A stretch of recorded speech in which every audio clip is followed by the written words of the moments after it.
Hello everyone, welcome back to Ghost of Revision. I hope you all are doing fine.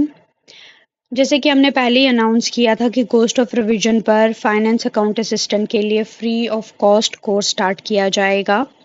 आज से हम वो course start करने वाले हैं। So if you are preparing for FAA and want concepts from zero level with clarity along with MCQs, PYQs and revision friendly notes, then you are in the right place. तो चलिए start करते हैं हम lecture number 1 जो कि है introduction to statistics. जैसे कि हमने ऑलरेडी मेंशन किया था उस वीडियो में कि हम स्टैटिस्टिक्स से बिगिन करेंगे। इसका syllabus discussion and all that has been done there, you can go and check that video also. So without further adieu let's get into the lecture. So lecture start करने से पहले हमें कुछ basic terms हैं जो पढ़नी पड़ेंगी, but मैं आपको ये टर्म्स एक एग्जाम्पल से समझाऊंगी। So here is our example. देखिए, आपके पास एक शू कंपनी आती है और वो कहती है कि हम 1000 पेयर ऑफ शूज़ लॉन्च कर रहे हैं। ठीक है, अब आपने ये बताना है कि क्या हमें इससे प्रॉफिट होगा भी या नहीं, मतलब ये शूज़ हमें कुछ प्रॉफिट बना के देंगे भी या नहीं। तो अब आप वो सब कुछ डिसाइड करने से पहले क्या देखोगे, किस बेस पे डिसाइड करोगे कि हमें वो शू कंपनी प्रॉफिट देगी या नहीं। आप देखोगे कि क्या जो शूज़ बनाने का जो कॉस्ट है रॉ मटेरियल की वो कितनी है। अगर वो कम है तो हमें प्रॉफिट होगा, अगर वो ज़्यादा है तो हमें प्रॉफिट नहीं होगा। उसके बाद आप देखोगे वो शूज़ में कंफर्ट देता है। अच्छा, जो आप लुक्स क्रिएट करते हो, मतलब अलग अलग कपड़े पहनते हो, कहीं फंक्शन में जाना हो तो थोड़ा एथनिक पहन लेते हो, ऑफिस जाना है तो फॉर्मल पहनते हो, नॉर्मल कहीं बाहर जा रहे हो अपने दोस्तों के साथ तो कैजुअल कपड़े पहनते हो। क्या वो उन सारे लुक्स के साथ जाएगा या नहीं। उसके बाद अपीयरेंस, शूज़ कैसा है दिखने में, ये भी बड़ी चीज़ है। उसका कलर कैसा है, उसके लेसेस कैसे हैं, या वो लेसेस वाला है या नहीं है, स्नीकर्स है, कैसा शूज़ है, बूट्स है, वो सारी चीज़ें देखोगे। उसके बाद प्राइसिंग, उसका सेल्स क्या है मार्केट में, मतलब जब आप उसको सेल कर रहे हो तो कितने पैसे में सेल कर रहे हो। ठीक है, उसकी प्राइस क्या है। और एंड ओकेजन, क्या आप उसको कितने ओकेजन्स पे पहन सकते हो, ऑफिस में पहन सकते हो, किसी फेस्टिवल में पहन सकते हो, दोस्तों के साथ बाहर जाना हो तब पहन सकते हो या नहीं। तो इन सारी चीज़ों पर पहले तो आप बेस अपनी ये बनाओगे कि उस जूते में ये सारी चीज़ें कैसी क्या है। इन्हीं चीज़ों को कहा जाता है डेटा। क्या कहते हैं इनको, डेटा। डेटा वो इंफॉर्मेशन होती है जो कि फैक्ट्स, नंबर्स या ऑब्जर्वेशन में हम कलेक्ट करते हैं, जिसके बेस पर हम अपना स्टैटिस्टिकल एनालिसिस या अपना एनालिसिस क्रिएट करते हैं। आइए देखते हैं इसकी डेफिनेशन। सो ये रही इसकी डेफिनेशन। डेटा, डेटा वो रॉ इंफॉर्मेशन कलेक्ट जो हमने की होती है फैक्ट्स, नंबर्स या ऑब्जर्वेशंस के तौर पे। यही फाउंडेशन बनाती है हमारी स्टैटिस्टिकल एनालिसिस की। अब ये वाली लाइन आपको आगे समझ में आएगी। सॉरी, एक सेकेंड। हाँ, ये वाली लाइन अब आपको आगे समझ में आएगी। फिलहाल हम समझते हैं रॉ इंफॉर्मेशन। जो भी मैंने आपको बताया, कॉस्ट ऑफ रॉ मटेरियल कितना पड़ा, प्राइसिंग क्या है, अपीयरेंस, लुक्स वगैरह, वो है रॉ इंफॉर्मेशन। फैक्ट्स, नंबर्स और ऑब्जर्वेशंस। फैक्ट्स आ गया, कंफर्टेबल है या नहीं है, लुक्स कैसी हैं, अपीयरेंस कैसी है। ठीक है, फिर आ गया नंबर्स। नंबर्स मतलब कॉस्ट क्या है रॉ मटेरियल का, हमारा प्राइसिंग क्या है। फिर आ गया ऑब्जर्वेशंस। ऑब्जर्वेशन मतलब अलग अलग ओकेजन्स पे हम इसको यूज़ कर सकते हैं या नहीं है। फिर से वही कंफर्ट कैसा है। ठीक है, ये सारी चीज़ें जो भी हम अपनी स्टडी के लिए यूज़ करते हैं, या ये सारा इंफॉर्मेशन जो हम कलेक्ट करते हैं, इसी को डेटा कहा जाता है। ठीक है, नेक्स्ट ऑन हमारी टर्म है पॉपुलेशन। चलिए, अब पॉपुलेशन क्या है। पॉपुलेशन सिंपली अगर आप देखोगे तो जो 1000 शूज़ है ना, जिनके लिए हमें ये स्टडी करना है, उसी को पॉपुलेशन कहते हैं।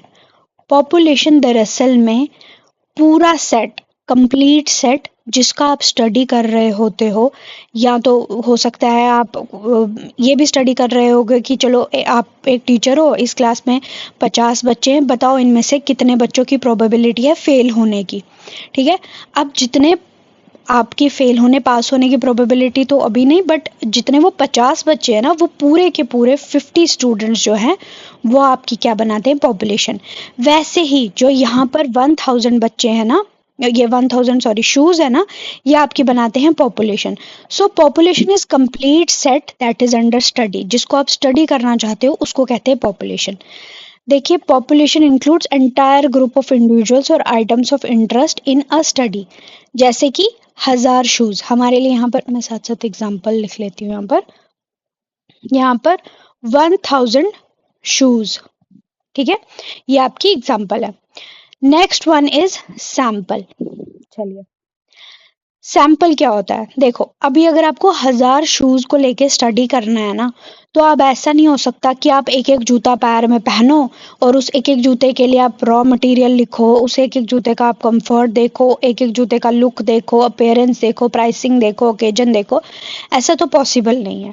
तो आप क्या करोगे, आप 50 या 100 के बीच में जूते उठाओगे, उनको देखोगे, उनको चेक करोगे, उसके बेस पे आप बताओगे। अगर ये आपको लगे कि इनका कॉस्ट ऑफ रॉ मटेरियल कम है, अगर इनका कंफर्ट अच्छा खासा है, इनकी लुक्स अच्छी हैं, मतलब कपड़ों पे अच्छा लगता है, इनका कलर वगैरह ये सब अच्छा है, इनका प्राइस भी कम है, डिफरेंट ओकेजन पे भी यूज़ हो सकते हैं। अगर आप 50 से 100 जूते ऐसे पालोगे तो आप बोलोगे कि हाँ, ये 1000 जूते बिल्कुल फाइन है, इन पे प्रॉफिट होगा या नहीं होगा, जो भी डिसाइड होगा।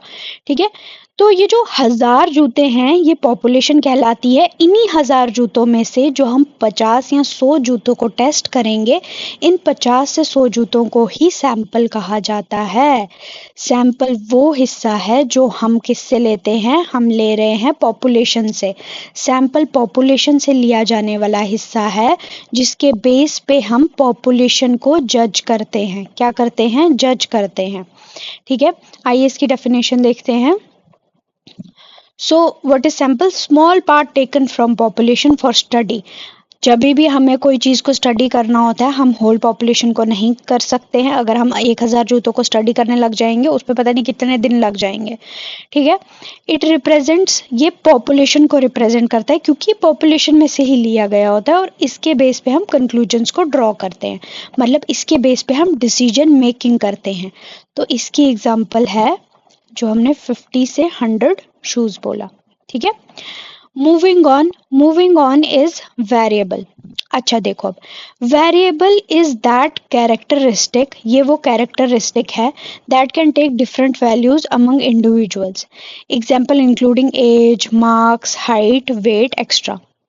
वेरिएबल वो कैरेक्टरिस्टिक है जो चेंज होगा हर एक जूते के लिए।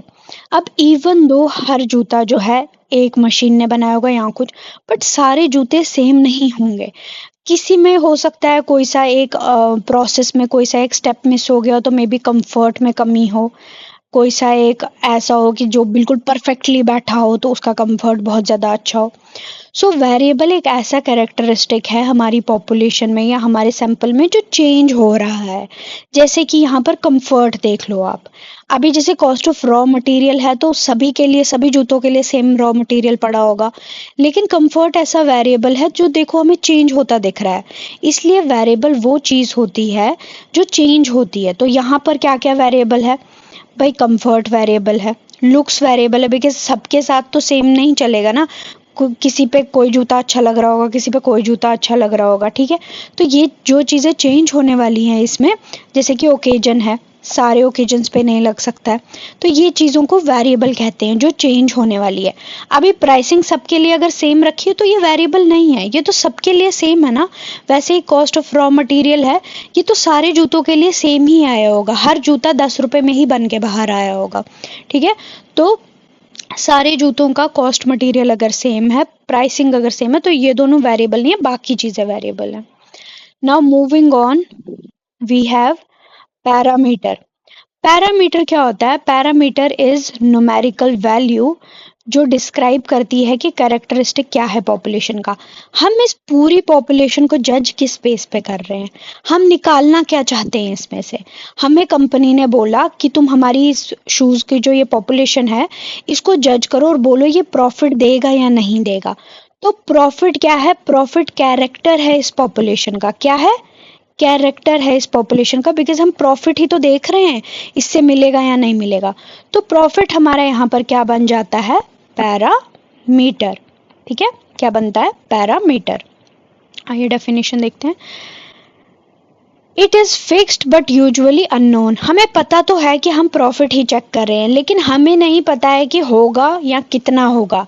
And is estimated using sample data. अभी मैंने आपको बताया कि जिस टाइम पे भी हमें पूरी पॉपुलेशन अंडर स्टडी पढ़नी होती है तो हम पूरी पॉपुलेशन को नहीं देखते हैं, हम देखते हैं सैंपल को। ठीक है, तो हम सैंपल में ही डिसाइड करेंगे कि ये प्रॉफिटेबल होगा या नहीं होगा। पॉपुलेशन का कैरेक्टर क्या है, पॉपुलेशन का कैरेक्टर है पैरामीटर। ठीक है, हमारी जो ये पॉपुलेशन है 1000 शूज की, इसका पैरामीटर क्या है, प्रॉफिट। ठीक है, अब ये प्रॉफिट होगा नहीं होगा, ये वाला जो पैरामीटर है ये हम डिसाइड पॉपुलेशन के बेस पे नहीं करते हैं, हम डिसाइड करते हैं सैंपल के बेस पे, क्योंकि पूरी पॉपुलेशन को हम अंडर स्टडी नहीं लेते, हम लेते हैं अंडर स्टडी खाली सैंपल को। ठीक है, अब इस सैंपल में हम सैंपल को किस बेस पे जज करते हैं, हम सैंपल को जज करते हैं जो इसका कैरेक्टर है वो, इसको भी हम इसी बेस पे जज करेंगे ना कि हमने, देखिए 1000 जूते हैं, 1000 जूते में से हमने 50 या 100 जूते लिए, हमने उन 50 या 100 जूतों में देखा कि अगर ये प्रॉफिटेबल है तो ये जो सारे 1000 जूते हैं ये भी प्रॉफिटेबल होंगे, अगर इसमें लॉस होगा तो ये भी इसमें लॉस होगा। ठीक है, तो इस सैंपल को भी हमने डिसाइड किया किस प्रॉफिट के बेस पे, लेकिन इस वाले प्रॉफिट को जो है इसको बोलेंगे हम स्टैटिस्टिक। यही है स्टैटिस्टिक्स। एक सेकेंड,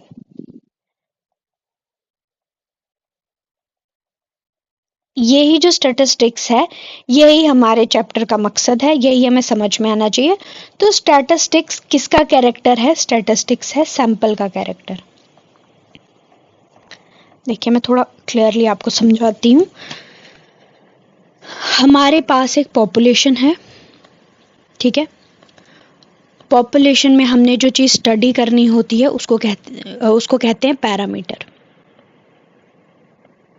ठीक है, पैरामीटर पॉपुलेशन का कैरेक्टर है, बट हम पूरी पॉपुलेशन को स्टडी नहीं करते हैं, हम करते हैं खाली एक सैंपल को स्टडी। सैंपल का कैरेक्टर क्या है, स्टैटिस्टिक्स। ठीक, इस पूरी पॉपुलेशन और सैंपल जो भी हमने अंडर स्टडी है, इसको स्टडी करने के लिए जो रॉ इंफॉर्मेशन हमारे पास होती है उसको कहते हैं डेटा। डेटा में कुछ ऐसी इंफॉर्मेशन भी होती है जो चेंज होती है, उसको कहते हैं वेरिएबल। आई होप आपको ये चीज सारी समझ में आ गई होगी। हमारे पास जो चीज हमने स्टडी करनी होती है उसको कहते हैं पॉपुलेशन, जिसके बेस पे उसको स्टडी करना होता है उसको कहते हैं पैरामीटर। हम पूरी पॉपुलेशन को स्टडी नहीं करते हैं, हम स्टडी करते हैं उसके एक हिस्से को जिसको कहते हैं सैंपल। उसमें जिस चीज़ को हमने स्टडी करना होता है उसको कहते हैं स्टैटिस्टिक।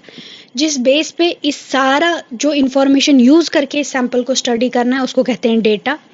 डेटा में कुछ ऐसी इंफॉर्मेशन भी होती है जो चेंज होती रहती है, उसको कहते हैं वेरिएबल। अब हम साथ में इसके एग्जाम्पल लिख लेते हैं ताकि हमें बेटर समझ में आए। जैसे कि पॉपुलेशन हमारे पास क्या थी, 1K शूज, चलो ऐसे भी लिख सकते हैं 1000 शूज। पैरामीटर क्या है, प्रॉफिट होगा या नहीं होगा। हमने सैंपल कितना पकड़ा, 50 से 100 जूते। हमने इसमें क्या स्टडी किया, वही सेम चीज, प्रॉफिट होगा नहीं होगा। हमने किस बेस पे स्टडी किया, डेटा। क्या क्या था डेटा हमारा, comfort, cost of raw material,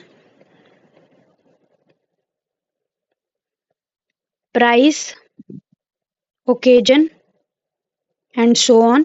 और इसमें वेरिएबल कौन कौन सा है, कंफर्ट और ओकेजन। ठीक है, अभी तक आई होप आपको सारी टर्म्स समझ आ गई होंगी। सो मूविंग ऑन, चलिए अच्छा इसकी हमने डेफिनेशन नहीं पढ़ी, एक बार पढ़ लेते हैं। Statistic is a numerical value that describes a sample. हमारे सैंपल को क्या चीज डिस्क्राइब कर रही है कि क्या ये प्रॉफिटेबल है या नहीं है।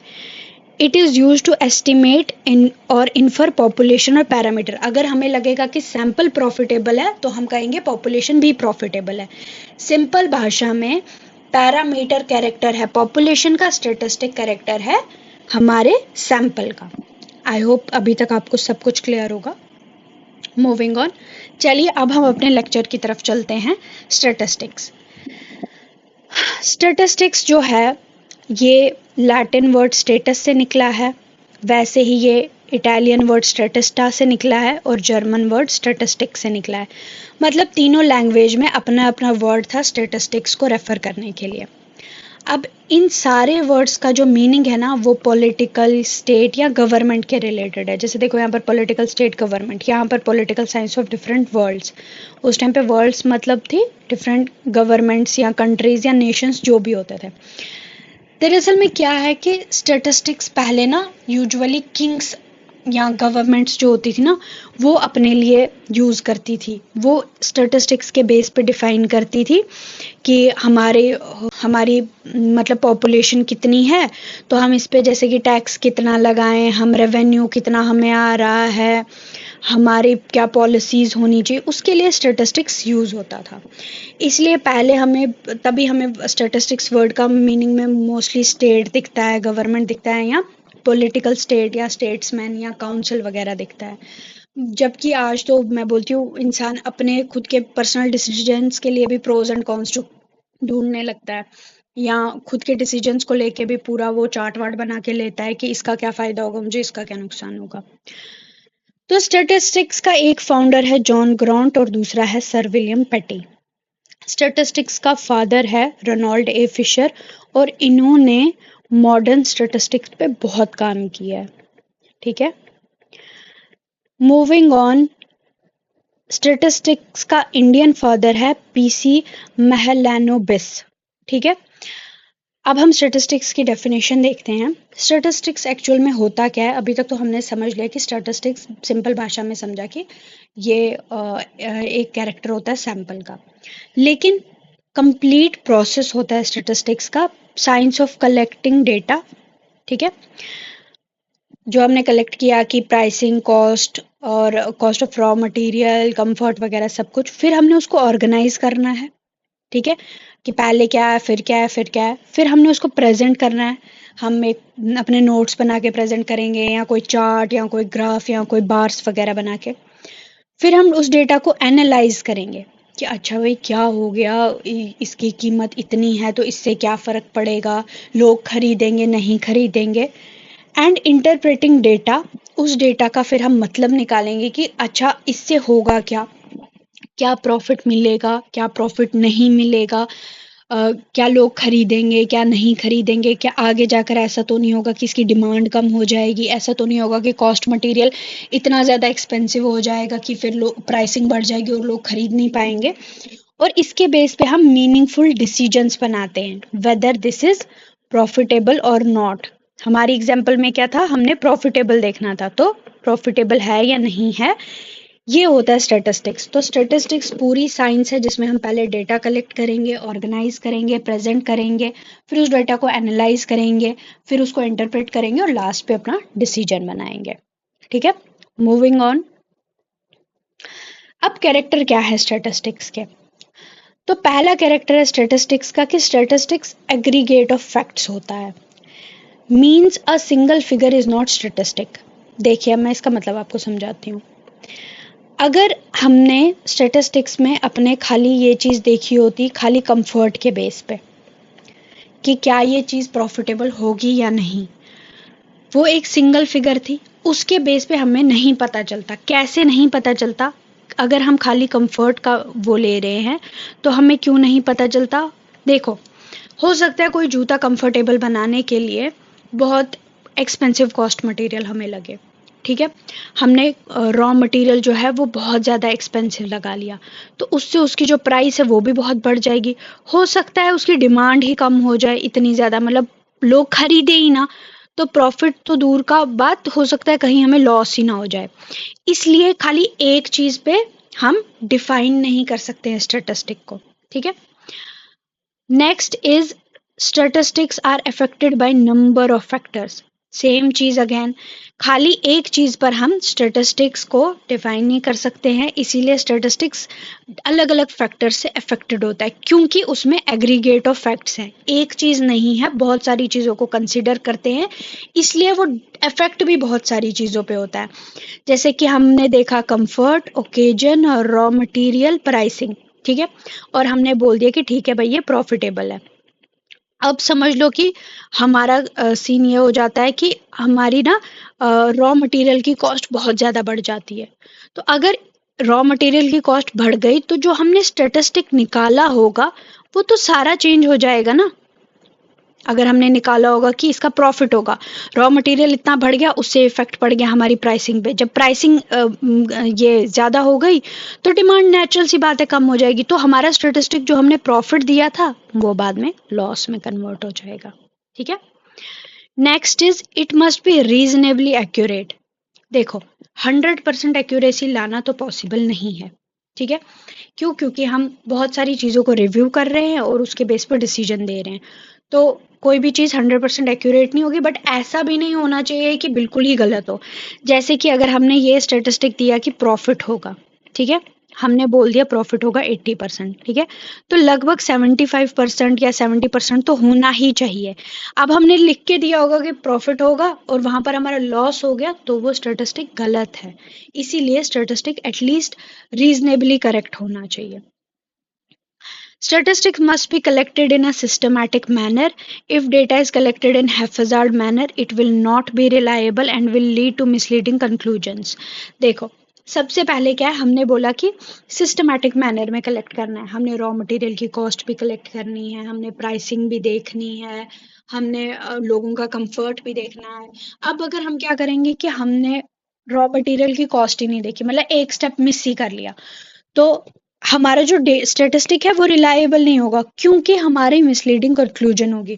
फॉर एग्जांपल हमने मिस कर लिया कंफर्ट वाला स्टेप, ठीक है, हमने ये चीज़ देखी ही नहीं कि हमारा जो शूज़ है वो कंफर्टेबल है या नहीं है, तो इससे क्या होगा, हमारा हमने ये स्टेप मिस कर लिया, हमने बोल दिया कि हाँ भाई हमारा शूज़ जो है वो प्रॉफिटेबल होगा, लेकिन हमने बनाया शूज़ इतना सस्ता या ऐसी क्वालिटी का बनाया कि लोग उसको कंफर्टेबल ही नहीं पा रहे हैं, तो लोग उसको पहन ही नहीं रहे हैं, तो हमें प्रॉफिट होगा ही नहीं।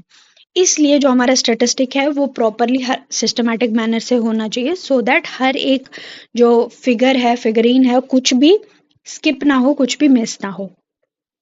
It is collected with pre determined purpose, हमें पहले पता होता है कि हमारा पर्पज क्या है, बिकॉज तभी हम उसके रिलेटेड डेटा कलेक्ट करेंगे और अपना स्टेटिस्टिक देंगे। ऐसे नहीं हो सकता है कि हमें करना कुछ और है और हम कर कुछ और रहे हैं।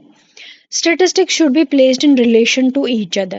ठीक है, if one collects data unrelated to each other, then such data will be confusing and will not lead to conclusions. देखो पहले तो आपको वो डेटा कलेक्ट करना है जिसका कोई काम हो। अगर आपको डेटा दिया गया है शूज के लिए कलेक्ट करने का, ठीक है, शूज के लिए अगर आपको स्टेटिस्टिक दिया है कलेक्ट करने का, और आप कलेक्ट कर रहे हो डेटा के शूज का शूज के लिए कलेक्ट करने को दिया है डेटा, और आप कलेक्ट कर रहे हो कि सॉक्स की क्या प्राइस है, वो तो आपके रिलेशन में नहीं है ना। शूज के रिलेशन में सॉक्स का प्राइस बढ़ेगा घटेगा, उससे सॉक्स की मार्केट पे इफेक्ट आएगा, ठीक है। या आप डेटा कलेक्ट कर रहे हो जीन्स का, ठीक है, उससे आपके शूज का कोई लेना देना नहीं है, इसलिए जो आप डेटा कलेक्ट कर रहे हो वो रिलेटेड होना चाहिए आपके स्टैटिस्टिक के लिए, ठीक है। अदरवाइज आपने जीन्स का डेटा कलेक्ट किया होगा तो वो डेटा मिसलीडिंग होगा और लॉजिकल कंक्लूजन उसमें नहीं होगी। आई होप कि आपको कैरेक्टरिस्टिक्स जो है स्टैटिस्टिक के समझ आ गए होंगे। पहले तो इसमें बहुत सारे फैक्ट्स होते हैं, जब बहुत सारे फैक्ट्स होंगे तो ये डिपेंड भी बहुत सारे फैक्टर्स पे करेगा। एक तो ये एक्यूरेट होना चाहिए, दूसरा सिस्टमैटिक मैनर में होना चाहिए, कोई भी जो स्टेप है वो स्किप नहीं होना चाहिए। नेक्स्ट वन इज डेटा जो है वो in relation to each other होना चाहिए, ऐसा नहीं है कि आपको कोई डेटा मांग रहे हैं और आप कर कुछ हो ही रहे हो। अब इसके मेरिट्स क्या हैं? सबसे पहले तो ये सिंप्लीफाई करता है कॉम्प्लेक्सिटी को, कोई भी कॉम्प्लेक्स प्रॉब्लम हो उसको ये सिंप्लीफाई करता है, कैसे सिंप्लीफाई करता है? अभी आपको बोल दिया था कि आपने 1000 शूज के लिए डेटा कलेक्ट करना है और आपने इसका स्टैटिस्टिक बना के देना है। तो देखो, अगर आपको 1000 शूज को देखना होगा तो कितना कॉम्प्लिकेटेड है। बट अगर हम स्टैटिस्टिक का यूज करेंगे तो हम 50 से 100 जूते के बीच में देख लेंगे, 50 से 100 के बीच में, तो हमारा काम इजीली हो जाएगा। नेक्स्ट वन इज स्टेटिस्टिक जो है वो फैक्ट्स को डेफिनेट और प्रिसाइज फॉर्म में बताता है। ठीक है, बिल्कुल ही तरीके से स्टेप बाय स्टेप बताता है, प्रॉपर तरीके में और प्रिसाइज फॉर्म में। ठीक है, जैसे हमें चाहिए होता है वैसे ही। प्रोवाइड्स कंपैरिजन, कंपेयर करने के काम आता है। जैसे हमने अपने शूज़ का प्राइस बना लिया कि हाँ ये प्रॉफिटेबल है, फिर हम साथ ही उस डेटा को लेके कल को कोई और शूज़ बनाएंगे तो हम देखेंगे कि ये वाले शूज़ के इसमें हमने ये चीज़ें की थी और ये बन गया था प्रॉफिटेबल। हम ऐसे ही अपनी दूसरी चीज़ को भी प्रॉफिटेबल बना सकते हैं। Statistics helps in formulating policies, testing hypothesis and forecasting future events. अब आपको यही हाइपोथेसिस दी थी कि क्या हमारा जूता बताओ प्रॉफिटेबल होगा या नहीं होगा। तो आपने जब स्टैटिस्टिक्स कर लिया तो आपने डिसाइड किया कि जूता प्रॉफिटेबल होगा। तो जब आपने ये टेस्ट कर लिया, इसके बेस पे आपने बना लिया जूता प्रॉफिटेबल होगा, फिर ऐसी पॉलिसीज बनेंगी कि हाँ हमें ये जूता और प्रॉफिटेबल बनाना चाहिए, और फोरकास्ट कर सकते हो फ्यूचर इवेंट्स को, क्या ये चीज़ होगी या नहीं। मूविंग ऑन, अब हमें इसके करने हैं डीमेरिट्स। ठीक है, अच्छा, कुछ ऐसी चीजें हैं जो स्टैटिस्टिक्स जहां पर स्टैटिस्टिक्स यूज नहीं हो सकता। जैसे कि अभी हमें कुछ ऐसी चीजें होती है जिनकी इंसान वैल्यू नहीं लगा सकता है, जिनको इंसान नंबर्स नहीं दे सकता है। फॉर एग्जाम्पल इंटेलिजेंस, इंटेलिजेंस को भी नहीं इंसान क्वांटिफाई कर सकता है। हो सकता है कि किसी के लिए इमोशनल इंटेलिजेंस ज्यादा मैटर करती हो, किसी के लिए इंटेलिजेंस का लेवल कुछ और हो। फॉर एग्जाम्पल, एक 5th में पढ़ता बच्चा है, अगर वो 10th के प्रॉब्लम सॉल्व करता है, हमें वो इंटेलिजेंट लगता है। ठीक है, कुछ लोगों को, और दूसरी तरफ एक ऐसा बच्चा है जो ये चीज़ सॉल्व नहीं कर सकता है, लेकिन वो बच्चा जो है, फॉर एग्जाम्पल, वो अपने किसी सिबलिंग की डेथ को बहुत ग्रेसफुली प्रोसेस कर पाया हो, बिना अपनी ज़िंदगी में कुछ चीज़ बदले, तो उस बच्चे में इमोशनल इंटेलिजेंस बहुत है। ठीक है, हमारे पास एक ऐसा बच्चा है जो 5th क्लास में 10th क्लास के क्वेश्चन सॉल्व कर रहा है, और एक ऐसा बच्चा है जो ऐसा नहीं कर पा रहा है, लेकिन उसने एक सिबलिंग की डेथ को बहुत बहुत ग्रेसफुली डील किया है। ठीक है, अब इस वाले बच्चे में इमोशनल इंटेलिजेंस है। ठीक है, इस वाले बच्चे में जो है इंटेलिजेंस है एप्टीट्यूड को लेके। ठीक है, इसमें एप्टीट्यूड को लेके इंटेलिजेंस है। तो ऐसा तो नहीं है कि हम बोलेंगे ये वाला ज़्यादा काबिल है, ये वाला ज़्यादा काबिल है, ज़्यादा लेवल इंटेलिजेंस किस में। सो इंटेलिजेंस को क्वांटिफाई करना बहुत मुश्किल है, इसलिए कुछ ऐसे फिनोमेनन है जिसमें स्टेटिस्टिक्स को हम यूज नहीं कर सकते। ऐसी दूसरी चीज होती है लव, हेट, ब्यूटीफुल। ठीक है, हर किसी के अपने अपने पैरामीटर्स होते हैं इन चीजों को लेके। Statistics reveals average behaviour, the normal and general trend. Statistics का एक और चीज होती है कि इसमें हमें एवरेज बिहेवियर मिलता है। जैसे कि moving on with our example of shoes, आपने जो 50 शूज चेक किए, हो सकता है उसमें एक आधा शूज ऐसा हो जो बहुत बेस्ट है, बट हम पूरे बैच को जिस टाइम पे नाम देंगे, उसको हम नाम देंगे कि हाँ ये ठीक है। एक जूते के बेस पे पूरे बैच को बेस्ट नहीं कहेंगे, अलबत्ता 49 जूतों के बेस पे इस जूते को भी हम एवरेज कहेंगे। इसलिए स्टेटिस्टिक एवरेज बिहेवियर बताता है। इसमें अगर कोई सा ऐसा आइटम होगा ना जो बहुत अच्छा या बहुत बुरा होगा, उसके बेस पे हम पूरे बैच को नहीं बोलेंगे, अलबत्ता पूरे बैच के बेस पे हम उसको भी एब्जॉर्ब कर लेंगे। Since statistics are collected for a particular purpose, such data may or may not be relevant or useful in other situations. अभी अगर आपने शूज को लेके डेटा कलेक्ट किया तो वो जीन्स में काम नहीं आएगा, वो सॉक्स में काम नहीं आएगा। Statistics are not 100% correct, even though हमने पूरा स्टेटिस्टिक्स बना लिया और हमने ये चीज़ देख ली कि हमारा जूता प्रॉफिटेबल होगा, स्टिल ये 100% करेक्ट नहीं है। फॉर एग्जाम्पल, आपने बना लिया कि हमारा ये जो शूज़ है आप लॉन्च कर दो, ये प्रॉफिटेबल है, और फिर से पैंडेमिक जैसी कोई सिचुएशन आ गई, तो आपका प्रॉफिटेबल होगा जूता? नहीं, लॉस में चला जाएगा, बिकेगा ही नहीं। अभी लोगों को जान की पड़ी होगी, कोई जूता खरीदने की बात नहीं करता। उस टाइम पे देखा होगा आपने पैंडेमिक में कितना ज्यादा बिजनेसेस को लॉस हो गया। इसलिए 100% एक्यूरेट नहीं होता है, क्योंकि बाहर की चीजें भी देखनी पड़ती हैं। सो ये थे स्टैटिस्टिक्स की जनरल इंट्रोडक्शन, मेरिट्स, डीमेरिट्स। अब हम पढ़ेंगे इसकी ब्रांचेस के बारे में। स्टैटिस्टिक्स मेनली दो ब्रांचेस में डिवाइडेड है। एक हो गई डिस्क्रिप्टिव स्टैटिस्टिक और दूसरी हो गई inferential statistic. Descriptive statistic is the branch of statistic that deals with collecting, organizing, summarizing, and presenting data in meaningful form using measures like mean, median, mode, tables, and graphs. देखिए, statistics में क्या करते हैं हम? Data को collect करते हैं, descriptive statistics में सॉरी, डेटा को कलेक्ट करते हैं, ऑर्गेनाइज करते हैं, समराइज करते हैं और प्रेजेंट करते हैं मीनिंगफुल फॉर्म में। ठीक है, using mean, median, mode, tables, graphs, ये सारे ना आपके इंडिविजुअल टॉपिक्स हैं जो हम आगे स्टेटिस्टिक्स में पढ़ेंगे। फिलहाल आप यहाँ तक देखिए कि डिस्क्रिप्टिव स्टेटिस्टिक्स का मतलब होता है जो हमने डेटा वेटा पढ़ा वगैरह, उसको हम एक यूजफुल मीनिंगफुल फॉर्म में प्रेजेंट कर लेते हैं कि हाँ भाई हमने ये डेटा कलेक्ट किया है, ये देखो मैंने ग्राफ बना के लाया इसका, या मैंने चार्ट बना के लाया। ठीक है, इन्फेरेंशियल दूसरी जो टाइप है वो है इन्फेरेंशियल स्टैटिस्टिक। ये वो ब्रांच है दैट ड्रॉज कंक्लूजन्स और predicts about a population based on sample data using probability and hypothesis testing. ये वो वाली ब्रांच है स्टैटिस्टिक की जहां पर हम कंक्लूजन्स ड्रॉ करते हैं। जो हमारा बेस है डिस्क्रिप्टिव स्टैटिस्टिक है, उसके आगे का ये एक स्टेप है। रुको मैं आपको समझाती हूँ। देखो, ये आ गया डिस्क्रिप्टिव, ये आ गया इन्फेरेंशियल। डिस्क्रिप्टिव में आप कलेक्ट करोगे, ऑर्गेनाइज करोगे और प्रेजेंट करोगे।